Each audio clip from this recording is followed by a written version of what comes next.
आप लोगों ने अभी तक मेरी हिस्ट्री, एजुकेशनल और थोड़ी सोसाइटल वीडियोस तो देखी होंगी, मगर मेरा प्लान था कि एक history of the world series शुरू की जाए। और उस वक्त मैं सोच रहा था कि कहाँ से शुरू किया जाए। तो I thought about starting with a place which is a little bit exotic और जिसका हिस्ट्री के बारे में आम तौर पे ज़्यादा ना न्यूज़ में आता है या आउटलेट में ज़्यादा देखा जाता है। तो then I decided about starting this first part of this series with history of New Zealand. तो न्यूजीलैंड जैसे हम जानते हैं एक छोटा सा मुल्क है, मगर it has a rich and diverse history जो कि शेप अप की गई है इसके इंडिजिनस मावरी कल्चर से। और with combine that with European की अराइवल हुई, जैसे बाद में कॉलोनाइजेशन हुई और फिर उसके बाद डेवलपमेंट हुई उसकी मॉडर्न नेशन में। तो इसी को हम डिफरेंट पार्ट्स में लेके चलेंगे और स्टार्ट करते हैं जी with arrival of Maoris. By the way, before starting, अगर आप लोगों को अभी तक ये मेरी वीडियोस थोड़ी सी इंफॉर्मेटिव लग रही हैं, पसंद आ रही हैं, तो please do like and subscribe और शेयर कीजिए ताकि इसका मैसेज दूसरे लोगों तक पहुंचाने में आसानी हो। तो let's start with part one of history of New Zealand. तो पार्ट वन है जी अराइवल, जैसे मैंने कहा अराइवल ऑफ माओरीज। तो माओरीज कौन लोग थे? बेसिकली माओरीज जो थे वो पोलिनेशिया से जो लोग हैं। Polynesia is a region in the Pacific Ocean जो कंपोज है डिफरेंट छोटे छोटे आइलैंड से। और ये जो है ये माओरीज जो लोग हैं वो पोलिनेशिया के लोगों को बेसिकली कहा, इंडिजिनस लोगों को कहा जाता है। और ये जो न्यूजीलैंड में पहले लोग आए थे दे वर माओरीज पोलिनेशियन जो है वो लार्ज ओशन गोइंग कनूज में आए थे फ्रॉम पैसिफिक। और ये फर्स्ट माइग्रेशन इन न्यूजीलैंड ये समझा जाता है कि that has taken place from 1250 to 1300 after that. तो ये पीरियड जैसे कि ऑलमोस्ट अभी 700 ईयर्स पहले अगर आप चले जाएं तो वो समझा जाता है these were the first people to arrive in New Zealand. और ये जो इनकी माओरीज की सोसाइटी थी वो डिफरेंट ट्राइब्स में बेस्ड थी। ईवी ट्राइब हो गई, हापू जो उनकी सब ट्राइब थी, और फिर वानुआ जो एक्सटेंडेड फैमिली जिसे कहते हैं उसमें थी। उन लोगों ने न्यूजीलैंड में आने के बाद एक अपना डिस्टिंक्ट कल्चर जो लैंग्वेज को डेवलप किया और उसको डिफरेंट वॉरफेयर टेक्निक्स उन्होंने बनाई for their protection against local habitat का जो है वो बहुत डीप समझा जाता है कि कनेक्शन था towards their habitat, towards their local practical connection to the land. के आने से पहले न्यूजीलैंड में एक लोकल बहुत लार्ज बर्ड होता था जिसे कहते हैं मोआ। तो इन लोगों ने बेसिकली न्यूजीलैंड आने के बाद इस मोआ बर्ड को बहुत ह्यूज क्वांटिटीज में हंट किया और बेसिकली इट इज बिलीव्ड कि इन लोगों ने उसको एक्सटेंशन की तरफ लेके गए। और एग्रीकल्चर को अगर देखें तो इन्होंने आने के बाद न्यूजीलैंड में एक स्वीट पोटैटो जिसे कुमारा के नाम से जाना जाता है वहां पे उसके गिर्द अपना एग्रीकल्चर को डेवलप किया।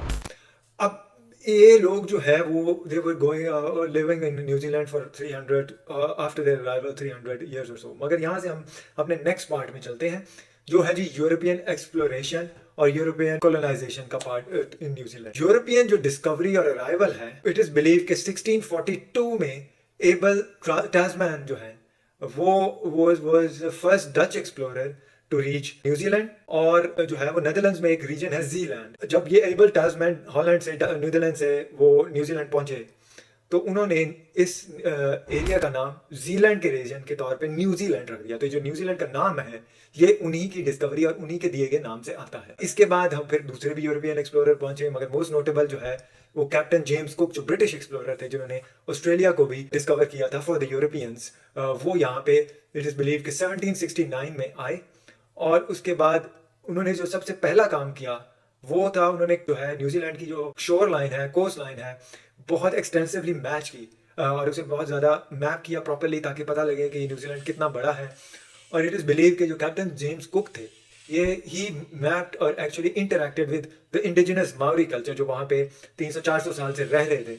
उन्होंने प्रॉपरली इंटरेक्ट किया, sometimes peacefully, sometimes very violently इन्होंने एक्ट किया। और यहाँ से यूरोपियन की ट्रेडिंग शुरू हुई और ऑब्वियसली बाद में मिशनरी यूरोपियन से आए।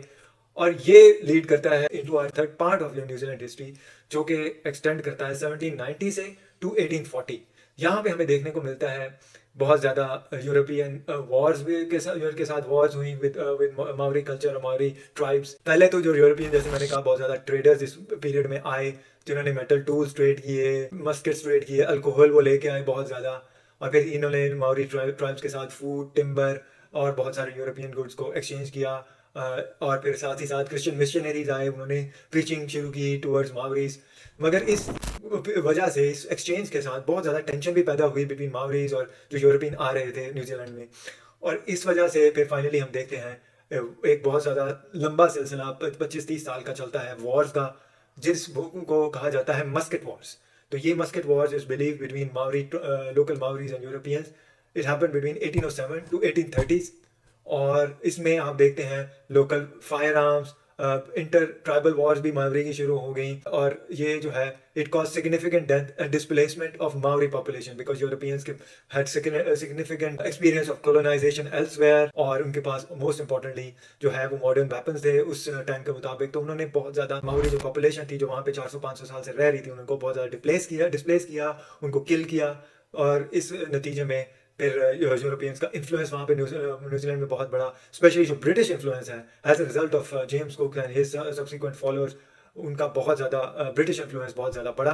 टेंशन चलती रही। इन्हीं टेंशन के नतीजे में 1835 और वॉर्स के नतीजे में 1835 में कुछ मावरी चीफ्स थे लोकल, उन्होंने डिक्लेरेशन ऑफ इंडिपेंडेंस साइन किया और उन्होंने अपनी तरफ से डिक्लेयर किया कि New Zealand is a sovereign state under these United tribes. उन्होंने लोकल मावरी ट्राइब्स को गैदर किया, यूनाइट किया और ऑफिशियली न्यूजीलैंड को एक सॉवरेन स्टेट डिक्लेयर कर दिया। मगर एट द सेम टाइम उधर बहुत ज़्यादा ब्रिटिश इन्फ्लुएंस बढ़ता जा रहा था, ब्रिटिश कॉलोनाइजेशन बढ़ती जा रही थी। और this leads me to this fourth part in the history of New Zealand, जहाँ पे हमें देखने को मिलती है complete British colonisation through this treaty of Waitangi. और ये जो ट्रीटी थी 1840 में, फरवरी 1840 में, that was signed between British crown और बहुत सारा जो मावरी चीफ्स थे उनके दरमियान। और इट हैपेंड बिकॉज मावरीज की इंटरनल जो है वो ट्राइब के भी इश्यूज आ रहे थे, ब्रिटिश कॉलोनाइजेशन भी बढ़ती से बढ़ती जा रही थी और it caused lot of disputes. और इन डिस्प्यूट्स की वजह से finally this treaty was signed. और इस ट्रीटी के नतीजे में जो है वो ब्रिटेन ने इन्फ्लुएंस ले लिया over a lot of the land in New Zealand और मावरी को प्रोटेक्शन बेसिकली दी गई।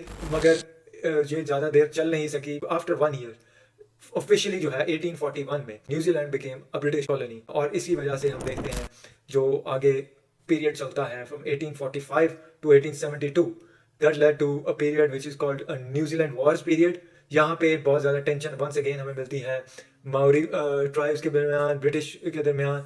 इसमें नॉर्दर्न वॉर आप लगा लें जो कि मावरीज ने की to resist British control. Taranaki war जिसे कहते हैं, वो लैंड कॉन्फिस्केशन जो ब्रिटिश कर रहे थे उसके खिलाफ और ट्राइब्स ने रेजिस्ट किया। और इन दी एंड फाइनली जो है वेकोटा वॉर जो थी वो 1863 और 1864 में तीन मावरी किंग्स जो है वो हमें देखने को मिलती है। मगर unfortunately for indigenous Maori people और indigenous Maoris it didn't produce the result that they wanted. इसके नतीजे में भी हमें देखने को मिलता है कि British confiscated more and more land. अब जो इसके बाद का पीरियड है which is late 19th century period, इसमें हमें कंसोलिडेशन और इकोनॉमिक ग्रोथ मिलती है 1870 से 1900 के बिगिनिंग में। यहाँ पे आप देख लें कि ब्रिटिश ने obviously most of the land है वो कॉलोनाइज और ग्रैब कर लिया था फ्रॉम मावरी ट्राइब्स। उसके नतीजे में मावरी पॉपुलेशन जो है वो कम से कम होती गई। उनको लैंड लॉस का सामना था, उनको डिजीज़ का सामना था, उनको वॉरफेयर का सामना था। और बहुत सारे लोगों ने जो इंडिजिनस मावरी ट्राइब्स थी उनमें से बहुत सारे लोगों ने अल्कोहल और इस तरह की चीज़ों की तरफ रुजू कर लिया। मगर on the other hand British try to do more and more control measures. उन्होंने जो है इकोनॉमी को ग्रोथ की तरफ लेके जाना शुरू किया, रेल और रोड का इंफ्रास्ट्रक्चर डेवलपमेंट शुरू की, शीप फार्मिंग, डेयरी प्रोडक्शन और टिम्बर एक्सपोर्ट शुरू की। तो ये पीरियड जो है 1870 to beginning of 1900 it is more और less consolidation of British colonization and economic growth in New Zealand. और इसके बाद जो 1900 से लेके 1945 का पीरियड जो है वहाँ पे हमें जिसे हम कह सकते हैं न्यूजीलैंड की इंडिपेंडेंस, यहाँ पे इंडिपेंडेंस फ्रॉम ब्रिटिश कंट्रोल और कॉलोनाइजेशन नज़र आती है। मगर अगर हम एट द बिगिनिंग चले जाएं, इसकी जो रूट्स हैं वो है 1907 में जो वहाँ के जो लोकल ब्रिटिश कॉलोनाइजर थे उन्होंने एक डोमिनियन स्टेट का पहला एग्रीमेंट साइन किया फ्रॉम ब्रिटिश, जहाँ पे वो ब्रिटिश एम्पायर्स हैं बेसिकली मोर ऑटोनॉमी उन्होंने ले ली 1931 में। तो वेस्टमिनिस्टर से फुल लीगल इंडिपेंडेंस हमें नजर आती है फॉर न्यूजीलैंड और ये इसको फाइनली अडॉप्ट किया जाता है 1947। अगर आप यहाँ पे देख रहे हैं इस पीरियड के दौरान भी New Zealand it fought alongside Britain in world war 1 and world war 2।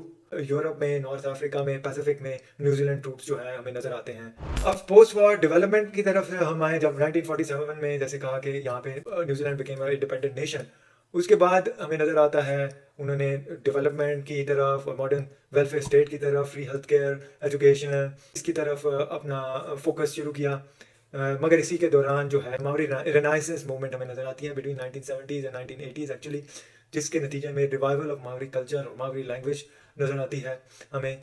और आज का अगर हम देखें न्यूजीलैंड, प्रेजेंट डे न्यूजीलैंड, उसमें मावरी राइट और ट्रीटमेंट की जो ट्रीटी है वो मिसाइल नज़र आती है। उसके नतीजे में मावरी ट्राइब्स को कंपनसेट किया जा रहा है फॉर पास इनजस्टिस, जैसे कि मैंने जो डिस्क्राइब किए।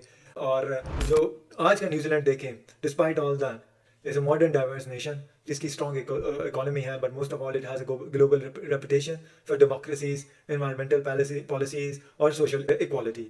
आज की देर में और भी देखें कि जो even though the numbers are less, तो जो मगर जो मावरी पॉपुलेशन है it is represented even in parliament. उनका जो कल्चर है it is try to preserve, और they are try to make a difference और actually playing a role in country's identity. So this was a brief actually depiction or illustration of the history of New Zealand. और जैसे मैंने कहा, this is part one of this new series that I'm starting on the history of the world. तो new videos में भी मैं different countries और different regions of the world के बारे में इसी तरह बताता चलूँगा in next part of this series. तो स्टे ट्यून्ड। और जैसा मैंने कहा कि अगर if you can subscribe and share so that this reaches more and more people, मेरा यही इरादा है to give short and concise trees, ताकि आप लोगों को बहुत से ज़्यादा आगाही हो सके about the world that we live in, about the world that is around us. Thank you.